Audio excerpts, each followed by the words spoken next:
네, 하나님의 말씀 보겠습니다.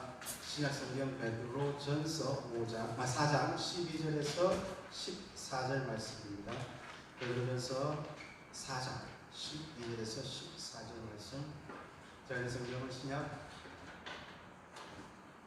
성경책을 찾는 사람이 있으니까 쪽수로 알려드리겠습니다. 382쪽 어간입니다.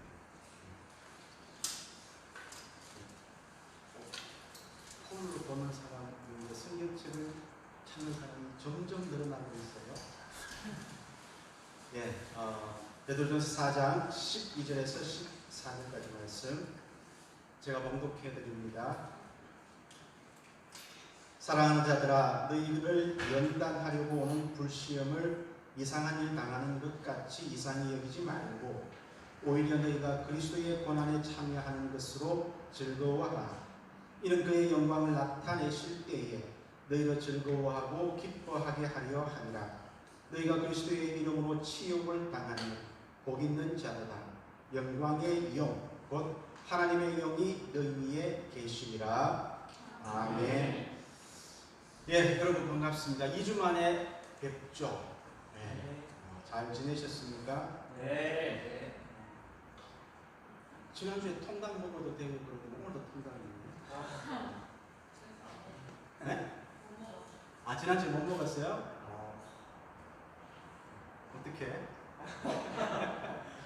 예, 오늘 이 예배당으로 나와서 함께 예배하는 여러분들과 그리고 영상을 통해서 예배 참여하는 모든 경주와 또 대한민국 전 세계에 있는 청년 크리스찬 여러분들에게 하나님의 은혜와 인도하심이 함께 하시고 이 예배를 통하여 우리의 시공간을 넘어 그리스도 안에서 하나 되어지는 역사, 그리하여 이 시대의 역사와 또 교회의 그 장래가 더욱더 하나님의 뜻 안에서 굳건하게 세워져 나가기를 주의 이름으로 축원합니다. 네.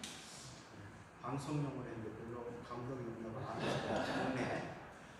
예, 반갑습니다. 오늘 여러분과 함께 말씀을 나눌 텐데요. 우리 베드로 사도의 편집글인 베드로전서 4장 내용을 가지고 우리 그리스도인, 사실 그리스도인만이 아닙니다. 이 세상을 살아가는 사람들이 겪게 되는 삶의 어려움, 고난에 대해서 한번 생각해 보고자 합니다. 그러면서 그 고난이 우리 크리스천들에게 있어 믿는 사람들에게는 어떤 의미가 되어야 하는지도 함께 살펴볼 것입니다. 예, 오늘은 제가 질문하고 여러분들이 답하는데 낱말로를 좀 할까요? 제가 질문을 하면 여러분들이 답을 주셔야 됩니다. 답을 안 주면 제가 당황을 하겠죠. 당황을 하면 이 머릿속에 정리된 것이 꼬이기 시작하면 이게 제대로 말씀이 전달이 안 되거든요. 그러니까 여러분도 이렇게 머리 회전을 많이 하셔가지고 빨리빨리 답을 주시면 좋겠습니다. 어려운 건 아닙니다. 우리가 살아가다 보면요, 이렇게 대하고 싶지 않는, 만나고 싶지 않는 사람, 혹은 대하고 싶지 않는 그런 일들이 생기면 어떻게 합니까? 그것을 외면하려고 할 때, 그것을 우리 단어로 표현하면 뭐라고 할 수 있겠습니까? 어떤 사건이나 사람을 외면하고 싶은, 외면하는 것, 무엇이라 하죠? 뭐라고? 그렇죠. 지원이가 또 날 살렸다. 회피한다 그러죠. 피한다고 합니다. 그죠? 전쟁이 나면 전쟁을 피해서 어떻게 합니까? 피난을 하잖아요. 그죠? 피한다고 합니다. 피하기, 회피라고 할 수 있습니다. 이것은 사람들이 가진, 동물들도 마찬가지죠. 어떤 위기 상황이 되면 그것을 피해 달아나기 마련입니다. 그런데 사람들도 인생에 있어서 그런 어려운 상황을 직면하게 되면 본능적으로 그것을 피하려고 하게 됩니다. 그래서 잘 피해 다니면 괜찮겠죠, 그죠? 네? 피해 다니면 괜찮은데 피하려고 했는데도 피하지 못하고 맞닥뜨리게 때리게 되면 참 공경이 참 삶이 고달파지고 힘들어집니다. 우리가 피하고 싶은데 피할 수 없는 것, 대표적인 게 무엇이겠습니까? 질병이 있습니다. 거기 성경에 그죠? 이 심상찮은 때에 그죠? 그렇게 기도를 했는데 바로 질병이라는 그 사건이 지금 온 세계를 이렇게 음습해 들어오고 있거든요. 피할 수 있다면 좋은데 피하지 못하니까 수많은 사람들이 그렇게 목숨을 잃게 됩니다. 수백만 명의 사람들이 그렇게 감염이 되어서 고통 가운데 있고, 비록 그 병에 걸리진 않았지만 온 세계 사람들이 긴장하고 그리고 그렇게 어려운 상황 속에 놓이게 되는 것입니다. 이처럼 우리는 피하고 싶은데 피하지 못하는 이런 상황을 마주하게 되어 있다는 것입니다. 그래서 세상 사람들은 어떤 이야기를 합니까? 피할 수 없으면 즐기라는 말을 하죠. 그것은 사고를 한번 전환해보라는 겁니다. 어떤 상황에 대한 인식을 바꾸어 보라는 거예요. 피할 수 있다면 피해가면 좋지만은 피할 수 없고 내게 이미 와버렸다면 그것을 아픈데 무슨 즐기게 되겠어요. 그렇죠? 혹시 아팠는데 그 아픈 것을 즐겨본 사람이 있습니까? 안 되죠. 화목이는 그런 경험이 있는 듯한 표정을 나한테 쫙 보냈는데 목사님 내가 한번 대답해 볼게요. 살짝 아프면 쉴 수 있습니다. 그렇죠. 살짝 아프면 그렇죠. 그 하나의 즐기는 방법이네, 그죠? 시게 아프면 되죠. 이 전 세계에서 시게 이런만 하면 안 되는데 많이 아프면 오히려 그것이 내가 쉴 수 있는 것보다 그 병과 싸워야 돼요. 하지만 살짝 아플 때는 거짓말 할 수는 없잖아요, 그죠? 안 아픈데 아픈 척 할 수는 없고 살짝 아플 때는 그것을 계기로 좋게 말한 겁니다. 핑계 삼아가지고 그렇게 쉴 수 있다. 이거 이야기가 이상한 쪽으로 흘러가고 있어요. 큰일이다. 이 빨리 수습을 해가 바로 잡아야 되는데 그렇죠. 피할 수 없으면 즐기라는 말이 있습니다. 그런데 오늘 저는 그게 세상 사람들이 살아가는 지혜이고 방식이라면 그리스도인들은 거기에서 한 걸음 더 나아갔으면 하는 제안을 합니다. 피할 수 없으면 즐기는 것. 여기서 한 걸음 더 나아가면 피할 것이 아니라 어떻게 하면 될까요? 기뻐해요. 기뻐하다. 그것도 의미가 되겠는 거죠. 제가 원하는 답은 아니었어요. 피할 수 없다면 피할 수 즐겨야죠. 그거 방금 내가 이야기했고 피할 수 없으면 찾아간다고? 그럴 필요는 있겠나?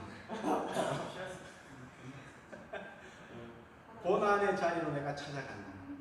그것도 한번 생각해 볼 수가 있겠네, 그죠? 그런데 고난을 굳이 찾아갈 필요라기보다는 안 찾아가도 될 것 같아요. 삶의 경험인데 안 찾아가도 찾아오기 마련이에요. 그래서 피할 수 없으면이 아니라 그래서 없으면 할 수 없이 즐기는 쪽으로의 전환이 아니라 피하지 말고 어떻게 해요? 받아들여라. 그걸 다른 말로 두 글자로 하면 한자로 하면 저항은 밀어내는 거지. 거부하는 거지. 받아들이고 받아들인다. 이것을 좀 더 다르게 표현하면 어떻게? 수용. 그렇죠. 수용한다. 이걸 우리말로 표현하면 미안하다. 안 그래도 머리 아프고 오늘 더 머리 아프겠나? 손님을 어떻게 합니까? 영접. 우리말. 맞이.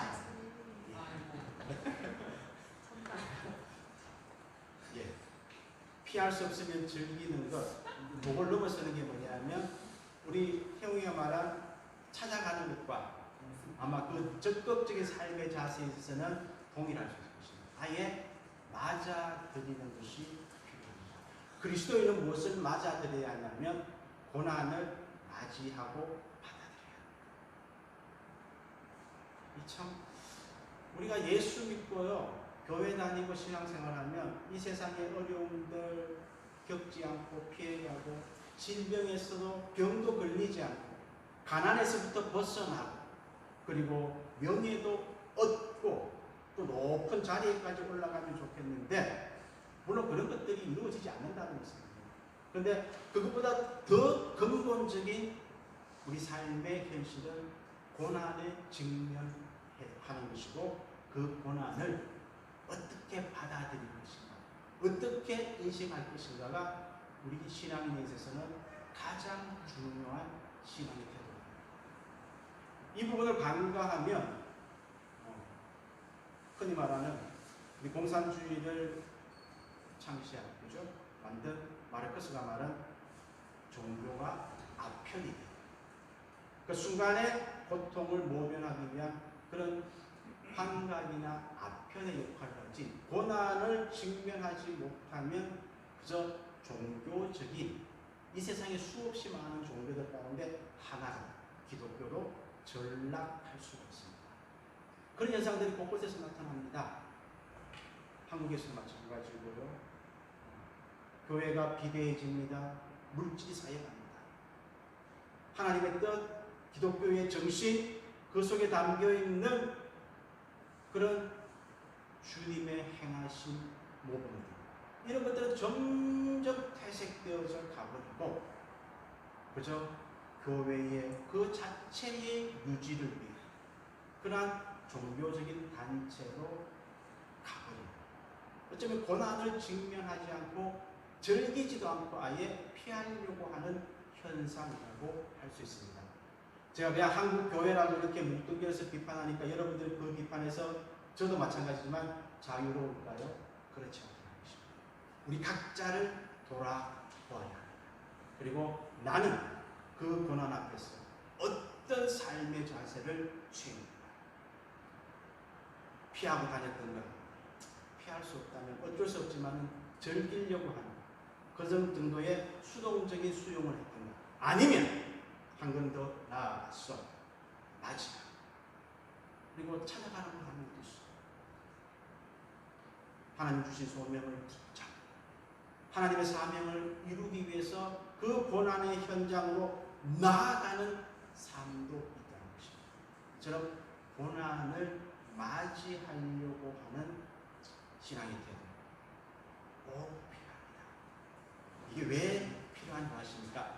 그것이 여러분들에게 복이 되고 은혜가 됩니다. 그 고난에 직면했을 때 나는 실패하지만은, 나는 좌절하고 쓰러지지만은 끝끝내 내가 그 고난을 피하지 않고 이 오늘의 말씀이 다 마음에 새겨져 가지고 맞이하려고 하는 그 하나의 것만이라도 잡으면 나는 실패할지라도 주님은 승리하시고 그 승리의 기쁨을 우리에게 주시기 때문입니다. 그 사실을 믿으시기 바랍니다. 네. 오늘 베드로전서 4장을 보면 사도 베드로는 그리스도인의 삶의 모습을, 물론 어떤 그리스도인들 가운데서도 특별한 위치에 있는 사람들을 우리가 그려볼 수도 있지만, 저는 오늘 저나 여러분들입니다.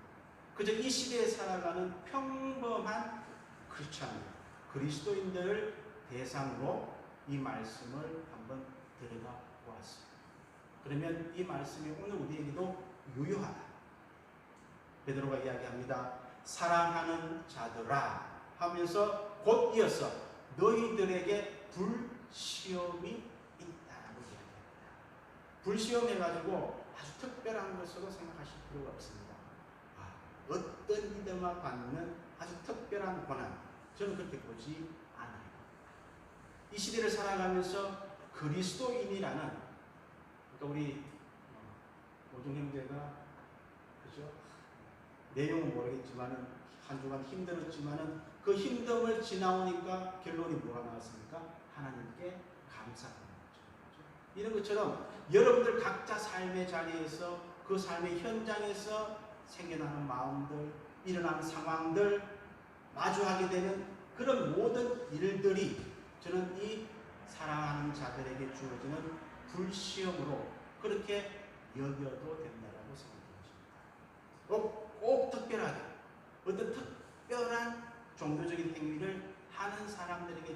있는 어려움만으로 국한할 필요는 없다는 것입니다. 그런 불시험을 당하게 되는데 그럴 때 낯설게 여기거나 이상하게 받아들이지 말하는 것입니다. 오히려 기뻐하고 즐거워하라. 다시 말하면 그 불시험을 우리에게 찾아오는 고난을 맞이하라고 말씀하고 있습니다. 여러분들 생활에서 삶에서 찾아오는 그런 삶의 어려움들, 때로는 신앙의 시험들, 또 상황과 일 가운데 주어지는 고난을 맞이하고 기뻐하고 즐거워하실 수 있습니까? 아멘. 이렇게 자신이 없어가지고 이 험한 세상을 어떻게 살아가려고 해. 아닐 때 아니라도 예하고 한번 찔러보는 거예요. 그렇죠? 그렇게 맞이하고 기뻐하고 즐거워하실 줄로 믿습니다. 네. 왜 그래야 할까?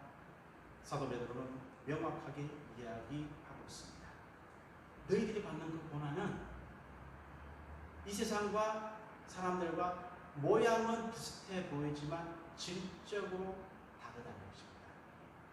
똑같이 질병에 노출되어 있고요. 경제적인 어려움이 다가오고요. 인간관계에서 힘겨움을 겪지만은 크리스찬 이름으로 우리가 겪는 그 고난은 그 속에 예수 그리스도의 고난이 담겨 있는 것입니다. 그러니까 내가 선교를 하고 어떤 교회와 관계되는 어떤 특별한 일을 할 때만이 그리스도의 고난에 참여하는 것이 아니라 여러분들이 당하는 모든 것들을 이것은 그리스도의 고난이야. 주님의 고난이야. 왜 그렇게 말할 수 있을까요? 이걸 이해해야 합니다. 여러분, 주님께서 십자가에 달리시면요, 여러분들의 특별한 아주 그런 신앙의 모습, 칭찬할 만한 어떤 모습을 보고 거기에 상응해서 십자가에 달리신 것이 결코 아니라는 것입니다. 그죠? 살짝 아파도, 그죠? 쉴 수 있다라는 생각. 제가 비난하는 거 절대 아니에요. 그게 아주 이래 말하면 비난하기 때문에, 그죠? 아주 보잘것없고 이것이 그럴 수 있을까라고 생각하는 그것조차도 그것을 포함한 나를 위해서 십자가에 희생하셨거든요. 그러면 우리가 겪는 모든 그런 삶의 어려움들은 곧 그리스도께서, 주님께서 짊어지신 고난이 된다는 겁니다. 이해되시죠? 네. 그렇기 때문에 우리는 내가 지금 겪고 있는 이 상황을 주님께서 겪으시는 고난이다. 예수 그리스도의 고난에 나도 같이 참여한다라고 사도 베드로는 우리에게 말씀하고 있습니다. 이 사실을 분명하게 여러분의 마음속에 새기시기 바랍니다. 그리스도의 그 고난에 참여할 뿐만 아니라 그리스도의 이름으로 당하는 치욕과 고난이라고 사도 베드로는 말씀하고 있습니다. 그러기에 우리는 이 고난을 함부로 대하거나 피할 수 있는 것이나 아니면 그 어떤 인간적인 것으로 보는 것이 아니라 온 마음을 다하여 정성을 기울여서 그리고 적극적으로 맞이하려고 하는 자세를 가져야 합니다. 이것이 여러분들의 삶을 변화시킵니다. 그것 외에요, 다른 것으로 저는 제 신앙의 경험 속에서는 아닙니다. 우리가 어떤 특별한 체험을 하고 경험을 하고 나에게 간증할 수 있는 상황들을 생겨났다. 그것이 우리의 신앙을 지탱시켜주고 깊이 있게 할 것 같죠? 아닙니다. 그런 상황들은 지나가 버리면 끝이에요. 하지만 우리의 일상의 삶 속에서 끊임없이 다가오는 그 모든 상황들을 이것은 주님께서 나를 위하여 그렇게 받으시는 것입니다. 나를 위하여 그 현장에 계신다라고 우리가 생각하고 각인할 때 우리의 삶이 그 삶의 그림이 조금은 가벼워집니다. 그것이 또 우리 삶은 변화되어지는 것입니다. 오늘이 5월 24일이죠. 25일. 이 모든 주일을 중심으로 사고를 하다 보니까 25일이죠. 여러분들과 이 세종한교회 예배당에서 처음 만난 것이 벚꽃이 피는 물, 그죠? 성근다리를 못 끊는다고 해서 한 달 만이 2달이 되는 거죠. 그래서 그렇게 해서 또 저도 한 달에 한 번, 처음에 2달에 한 번 그랬던가, 그래서 한 달에 한 번 이러다가 이제 두분 목사님 외에 나머지 월요일을 저와 함께 하는데 제 자랑하는 것이 아니고요. 그냥 인간적으로 있는 그대로 솔직하게 말씀을 드리면 그런 것입니다. 제가 우리 윤희한테 한번 작년에 전화해서 못 온다. 그날 약속이 돼 있었는데, 그죠? 한번 전화한 것 외에는 제 기억으로 그 말 한 번 정도 돼 있습니다. 한 2번인가 한 번밖에 없었어요. 그런데 이 월요일 목회자들 쉬는 날, 그것도 저녁 8시 반에 마치고 집에 돌아가면 10시가 넘고 내일 새벽 4시 반에는 일어나야 될 상황. 이런 것들이 심적으로 부담이 됐을까요? 안 됐을까요? 많이는 안 돼요. 그냥 살짝 조금은 돼요. 자, 그러면 먼저 무슨 생각이 들겠습니까? 대단한 건 아닙니다. 아주 사소한 것이지만 예를 들기 위해서 말씀드립니다. 일단은 피하고 싶은 마음이 들까요? 안 들까요? 아무리 거룩한 예배 가운데 설교하는 것이라도 목회자들은 어느 정도는 일로서 여기거든요. 그러면 피하고 싶은 생각이 듭니다. 그런데 피하고 싶은데 피할 수 없으면 이게 짐이 돼요. 그럼 한 주 한 주 오는 것이 여러분들이 저를 힘들게 해서 힘든 것이 아니라 그저 내 발걸음이 무거울 수밖에 없는 거예요. 그런데 이 감정이 되어버리네. 그저 좀 몸이 피곤하다는 느낌은 있었지만 있는 그대로 말씀을 드리면 단 한 번도 이 자리로 오는 것이 부담이 되거나 아니면 막 그렇게 오기 싫으시는 마음이 단 한 번도 안 들었어요. 그 아멘까지 했는데 왜 그럴까? 이제 분석을 해보는 겁니다. 오늘 이 말씀, 이 메시지와 관계돼서 피할 수 없으면 즐기는 마음으로 할 수도 있겠지만 그것도 이렇게 어쩌다 보면 시할 수 있잖아요, 그죠? 그게 아니고 끌어안아버리는 거예요. 이것은 내 일이다, 내 것이다 하고 안아버리는 순간에는 그냥 당연한 것이 되죠.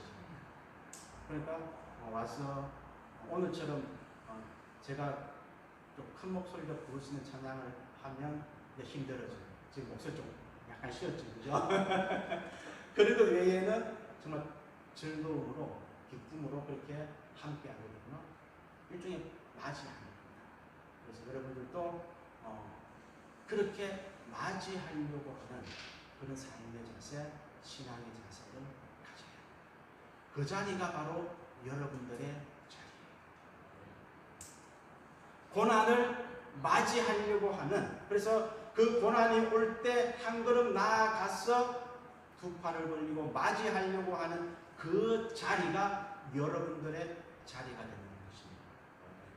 그것이 여러분들의 자리가 된다는 말을 다른 말로 하면 여러분들의 정체성입니다. 이 정체성이라는 것이 내가 아주 철학적으로 사고를 하고 논리적으로 막 사색을 해서 내 그냥 마음속에 새기듯이 하는 것이 아니라 우리의 삶 가운데서 녹아나야 되거든요. 그래서 그 정체성이 내가 억지로 안 만들더라도 자연스럽게 나 이름 있겠죠. 그리고 나의 신분 크리스찬이죠. 그러면 나는 어디에 있는가라는 이것이 자연스럽게 떠올려지면 내가 써야 할 자리가 또렷해지고 그러면 우리의 정체성을 세워집니다. 이렇게 정체성들을 우리가 세워 나가야 한다는 것입니다. 오늘 제가 읽진 않았지만은 6절에서 11절 말씀 5장 그 부분 한 번 더 보도록 하겠습니다. 이렇게 우리가 고난을 맞이하기 위해서 필요한 그런 신앙적인 덕목이 무엇인가 베드로는 이야기합니다. 5장 6절 찾으셨죠? 제가 읽어보겠습니다. 그러므로 하나님의 능하신 손 아래에서 겸손하라. 때가 되면 너희를 높이시리라. 너희 염려를 다 주께 맡기라. 이는 그가 너희를 돌보시리라. 근신하라 깨어라. 너희 대적마귀가 우는 사자같이 두루다니며 삼킬 자를 찾나니 너희는 믿음을 굳건하게 하여 그를 대적하라. 이는 세상에 있는 너희 형제들도 동일한 고난을 당하는 줄 알미라. 모든 은혜의 하나님 곧 그리스도 안에서 너희를 부르사 자기의 영원한 영광에 들어가게 하신 이가 잠깐 고난을 당한 너희를 친히 온전하게 하시며 굳건하게 하시며 강하게 하시며 털을 견고하게 하시리라. 권능이 셋에 무궁하도록 그에게 있을지어다. 아멘. 그렇습니다. 베드로는 이렇게 고난 앞에 선 그리스도인들이 그 고난을 맞이하고 적극적으로 끌어안아 받아들일 것을 권면하면서 그러면 이렇게 하기 위해서 어떤 훈련을 해야 합니까? 겸손의 훈련을 하라는 것입니다. 이것은 믿음 생활에 있어서는 만병통치약입니다. 겸손 외에는 우리가 주님 앞에서 내세울 것이 아무것도 없습니다. 이거 빼버리면 정말 우리의 신앙은 껍데기일 가능성이 없습니다. 제가 좀 강하게 표현했거든요. 그만큼 중요한 것입니다. 왜 그럴까요? 예수님 자체가 겸손 덩어리였습니다. 완전한 겸손이었습니다. 그런 예수를 믿는 우리가 그것을 닮아가지 않는다. 그것을 염두에 두지 않는다면 뭘 믿겠다는 거예요. 그렇죠? 명확해지는 것이죠. 그리고 주님을 신뢰하시는 거예요. 믿습니다. 믿노라고 하면서 우리는 어쩌면 주님을 신뢰하지 못합니다. 못 맡기는 거예요. 이거 주님께 맡겼다가 잘못될 것 같으니까 내가 끌어안고 있습니다. 잘 안 됩니다. 저도 안 됩니다. 저도 잘 안 됩니다. 그래서 훈련이 필요한 거예요. 못 맡긴다는 것은 주님을 못 믿겠다는 것입니다. 믿습니다라고 말을 하는데 여전히 우리는 주님을 신뢰하지 않고 있다는 거예요. 그래서 베드로는 너희 염려를 주께 맡기라. 또 이렇게 말씀합니다. 주님께 맡기는 훈련해야 합니다. 세 번째, 근신하고 깨어 있으라. 깨어. 근신하고 깨어. 이거 다른 말로 하면 기도예요. 기도의 삶을 사시기 바랍니다. 어떻게든 이 기도의 끈을 붙잡으시라. 근신한다는 것은 자기를 돌아보는 것이거든요. 기도가 그것이에요. 그리고 깨어있다는 것은 내 눈이 열려있고 내 귀가 열려있는 것이거든요. 하나님의 뜻을 보아야 하고 하나님의 음성을 들어야 하는 것입니다. 그것이 기도예요. 근신하라 깨어라. 기도하는 훈련이 고난을 맞이할 수 있는 우리의 신앙의 자세인 것입니다. 이렇게 되어질 때 그 믿음이 굳건합니다. 고집 세다고 해가지고 목소리 크다고 해서 믿음 좋은 겁니다. 이렇게 주님을 신뢰하고 맡길 수 있고 그리고 깨어 근신하며 기도할 수 있고 그리고 주님의 손을 나눠서 어떻게든 낮아지려고 이건 정말 뼈를 깎고 살을 도려내는 심정으로 이루어야 할 것입니다. 겸손해지려고 할 때 고난을 맞이하려고 하는 그 넓은 가슴이 이미 여러분들에게 주어지게 되는 사실입니다. 부담스럽죠. 월요일에 좀 가벼운 마음으로 말씀 듣고 돌아가면 한번 이렇게 지나가는 그런 메시지 하나 들었으면 좋겠는데 이게 참 무거워지는 것 같은데 염려하지 마십시오. 베드로는 그런 우리의 마음까지도 다 알고서 보증서를 하나 줍니다. 그 보증서는 하나님의 보증서예요. 10절에 볼까요? 모든 은혜의 하나님 곧 그리스도 안에서 너희를 부르사 자기의 영원한 영광에 들어가게 하신 이가 하나님이 어떻게 해요? 너희를 친히 온전하게 하시며 굳건하게 하시며 강하게 하시며 그리고 견고하게 하신다라고 하나님의 보증을 우리에게 알려주고 있습니다. 하나님께서 보증해 주십니다. 너희를 강하게 할 것이다. 내가 직접 굳건하게 할 것이다. 틀을 견고하게 하고 강하게 할 것이라고 보증하시는 이 하나님의 보증을 믿으시기 바랍니다. 이제 말씀을 맺겠습니다. 우리가 고난을 맞이하면 그 고난만 있을 것 같죠? 아니요. 고난을 두 팔 벌려 맞이하면 어느새 그 고난은 우리 뒤로 지나가 사라졌답니다. 그리고 놀랍게도 우리는 고난을 끌어안은 것 같은데 내 품에 안겨있는 그 실체를 보니까 고난이 아니라 주님이었다. 고난 뒤에 주님께서 계셨습니다. 그 고난을 맞이하고 안았을 때 고난은 사라지고 고통은 사라지고 주님께서 나와 함께 하신다는 것입니다. 주님께서 우리에게 오시는 방식은요, 반드시 고난을 통해서 오시지는 않아요. 기쁨을 통해서, 그저 우리의 어떤 작은 성취 가운데 하나님을 찬양하는 그런 즐거움을 통해서, 그리고 소박하지만 삶의 행복 가운데서도 주님은 찾아오시고 우리에게 그 모습을 나타내 보이시지만 고난 가운데에서도 오시거든요. 그런데 특징이 있습니다.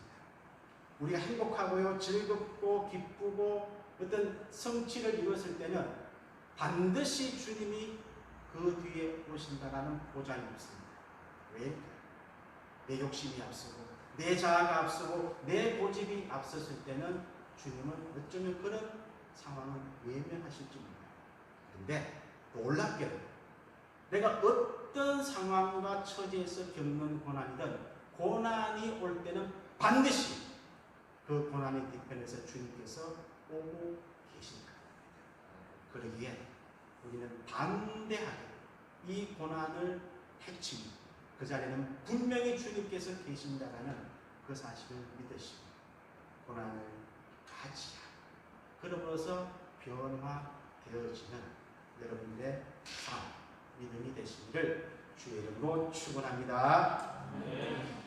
하나님 아버지, 우리는 무엇인가 특별한 것을 할 때만이 하나님의 칭찬받는 그리스도의 종으로서 또 믿음의 사람으로서는 줄 생각하시나 우리가 살아가는 이 세상의 많은 사람들처럼 그 보통의 삶 가운데서도 우리의 믿음을 붙잡고 예수 그리스도를 고백하는 그 여정에 있을 때 우리에게 찾아오는 그 모든 고난이 그리스도의 고난이요, 우리는 그 주님의 고난에 참여하는 자라는 것을 오늘 말씀을 통하여 다시 한번 깨달아 봅니다.